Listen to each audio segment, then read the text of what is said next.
आता आपण बघूया example number 3. To find the width of the river, a man observes the top of a tower on the opposite bank, making an angle of elevation of 61 degree.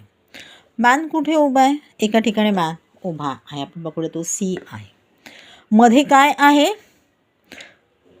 River आहे आणि समोरच्या साईडला opposite साईडला काय आहे? टॉवर आहे. तो बघतो आहे त्याला elevation angle of elevation 61 degree म्हणून आपण इथे लिहिलं 61 degree. Man can stand at the point C. AB is a tower and BC is a width of the river. When he moves 50 meter backward from the bank and observes the same top of the tower. आता त्याने काय केलं? तो 50 metre पुढे गेला, D पॉईंटपर्यंत गेला. मग त्याने पुन्हा टॉप ऑफ द टॉवर पाहिला. त्यावेळेला काय झालं? His line of vision makes an angle of elevation is 35 degree. तेव्हा कुठला झाला angle? Elevation angle of elevation 35 degree. Find the height of the tower and width of the river. दोन गोष्टी शोधायला सांगितलेल्या आहेत, height of the tower and width of the river. आपण हाईटला म्हटलेलं आहे एच, हाईट ऑफ द टॉवरला, आणि आपण विड्थ ऑफ द रिव्हरला पकडलेलं आहे एक्स. बघूया आपण आपल्याला ते कसं लिहायचं, कसं सोडवायचं आहे. त्याबद्दल लिहिलं tan 61 degree is equal to 1.8, tan 35 degree is equal to 0.7. त्यांनी आपल्याला अप्रॉक्सिमेटली तसा आन्सर दिलेलं आहे. tan 61 बघा आपल्याला काय काढायचं आहे? आपल्याला काढायचं आहे अपोजिट साईड अपॉन ॲडजसंट साईड. मग आपण tan 61 घेऊ शकतो आणि tan 35 आहे opposite side and adjacent side. Okay, काहीतरी एक मिळालं असेल, मग आपण त्या आधारे काहीतरी काढायचा प्रयत्न करणार. बघू कसं आपण काढणार आहोत. Segment AB shows the tower on the opposite bank. A is the top of the tower and segment BC shows the width of the river.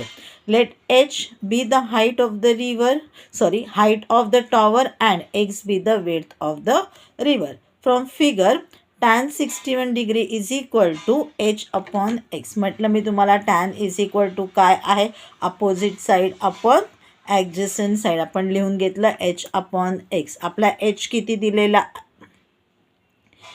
आपल्याला एच किती आहे, एक्स किती आहे ते शोधून काढायचं आहे. आपल्याला tan 61 डिग्रीचा किती दिलेला आहे? Approximately answer 1.8. मग आपण लिहून घेतलं 1.8 equal to H upon X. तर आपण पकडूया H is equal to 1.8 X. आता 1.8 आहे, आपल्याला असं मल्टिप्लिकेशन करताना कदाचित त्रास होईल, म्हणून आपण काय करूया? मल्टिप्लाय बाय 10 करूया. मल्टिप्लाय बाय 10 म्हणजे काय होईल?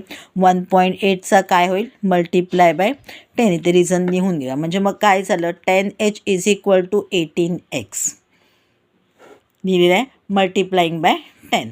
In right angle triangle ABD कुठे आहे? ABD. आपण ते पहिले 61चं काढलं, ABCचं काढलं. आता as per the angle ABD काय आहे?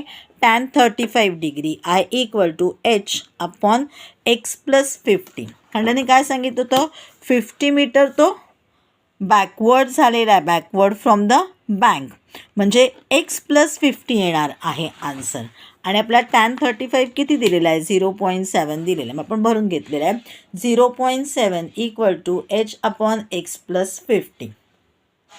मग अशी आपण एचची अप्रॉक्सिमेटली आन्सर काढलं होतं 18x. आता तो भरूया इथे. कसं भरायचं दाखवते मी तुम्हाला.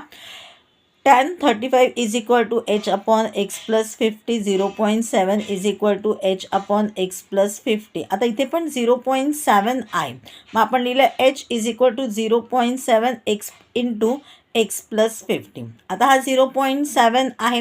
मगाशी सुद्धा आपण मल्टिप्लाय बाय 10 करून काय केलं होतं? त्याचा पॉईंट निघून काढून टाकला होता. मग इथे सुद्धा आपण तसंच केलं, मल्टिप्लाइंग बाय 10. ओके, मग काय झालं? 10h is equal to 7 in the bracket X plus 50. आता 10Hची मगाशी आपल्याला व्हॅल्यू मिळाली 18x. मग त्याच्यावर आपण 18x जर भरलं तर सगळीकडे एक्सेस येईल आणि आन्सर काढायला सोपं पडेल. ठीक आहे, मग आपण करून घेतलेलं आहे. From equation 1 and 2 18x is equal to 7 in the bracket x plus 50. आता 7ने आपण x प्लस 50ला मल्टिप्लाय करून घेऊया. Answer is 7x plus 350. मग 18xमधून 7x मायनस केले 11x आन्सर राहिलं. 350 ॲज इट इज राहिले. मग x is equal to 350 divided by 11. So answer is 31.82. म्हणजे नाव h is equal to 1.8x is equal to, आता हाईट किती दिली होती 1.8x आपण म्हटलं होतं. 1.8 ॲज इट इज लिहून घेतलं आणि एक्सची आपल्याला व्हॅल्यू मिळाली ते पण टाकली 31.82. तर आन्सर आपलं आलं 57.28 metre. Therefore width of the river is 31.82 meter and height of the tower is 57.28 meter.